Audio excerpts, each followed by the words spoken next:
Meron po kasi akong panukalang batas.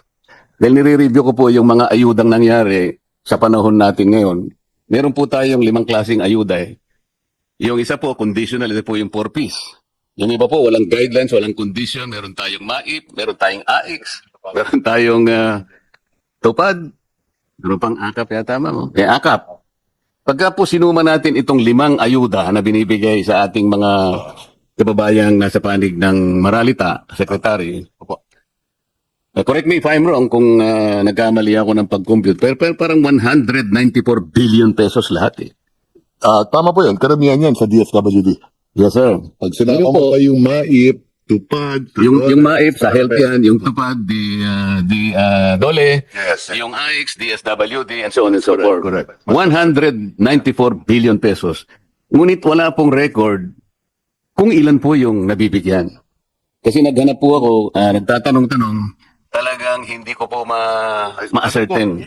Kung talagang yung 5 ayuda na yon ay napunta dun sa talagang dapat kapuntahan. Ang iniisip ko po kasi, yung pinakamahirap nating segment sa population, numbering about 5.5 million households, or about 25 million to 27 million poor Filipinos.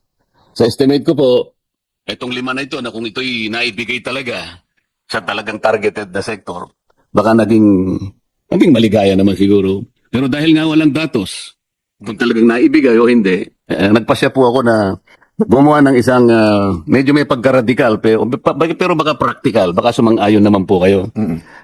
Ang akin pong naisip, nakita ko po kasi yung napakataas po na presyo ng kuryente sa ating bansa. Naisip ko, Mr. Secretary, na imbes na ayuda na lang ibigay natin, na wala namang datos kung na ito'y naibibigay sa about 25 to 27 million Filipinos, di ba maganda ka kung sabihin ko na lahat ng kumukonsumo ng elektrisidad, let's say 200 to 234 kilowatt hours. Ilibre na po natin yun. Kasi po, pag kinuwenta ninyo yun, that will only be 120 billion pesos. Makakatipid pa po tayo ng about 74 billion. Ay, subsidy. Ito, sigurado pong nasa kanila, direkta na nating may bibigay. Kesa naman sa kolektahin po natin, pagkatapos ipamimigay bilang ayuda, wala namang guidelines, Libre. hindi po ba practical yun? Yeah. Ang pagkaalam ko, meron pong data ang DSWD kung ilan yung natutulungan ng 4Ps. Yung 4Ps po, walang masyadong problema doon. Correct. Sapagkat conditional po yun. Correct. At yan po merong guidelines. Correct. Pero pagka yung MAIP na po, yung AIX, yung tupad, lalo na po yung AKAP, talaga pong wala na yun. Yung pagkaalam ko, may data yan, ang 4Ps. No? Ang pagkaalam ko, kung talagang titignan nila na mabuti, meron din data ang DSWD sa AIX. So, meron pong data sa papel. Pero pag nagtanong po kayo on the ground, sapagkat lalong-lalo na po nung panahon ng eleksyon na po ako'y nagtatanong, talagang sinusuyod ko. Kung minsan po ang audience is about 40,000 to 50,000 people, talagang pong tatanungin ko, sino po ang nakatanggap? Wala pong sumasagot eh. So, kailangan pong ma-check. Kaya ko nasabi na mas mabuti pa yata, mas practical.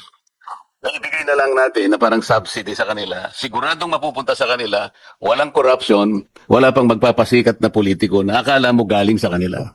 Ang alam ko rin, doon sa Lifeline Subsidy, meron tayong pagka below 100 kilowatt hours ang gamit mo. Hindi po, Meron- 20 kilowatt hours lang ang nasa lifeline po. Okay, ulitin ko lang. Hindi po 120. Yeah, ulitin ko lang.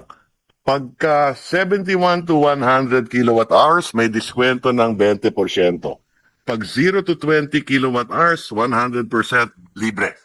Pagka 21 to 50, 50%. Pagka 51 to 70 kilowatt hours, 35%. Kabisado ko po yung secretary, laderize po yan. Katapos-tapusan ko, ang lifeline, Yes. 20 kilowatt hours. That's Parang ang isang bahay nagsindi ng ilaw isang araw, yung 29 days, hindi na siya gagamit. Kaya ang pagkaalam ko dito, hindi napapatupad to. Hindi nga po. Kaya nga, ang gusto ko lang pong sagutin ninyo, mas practical po ba yung iniisip ko na invest na po ayuda na wala naman po talagang malinaw kung talagang ito'y kinapupuntahan talaga ng targeted sector.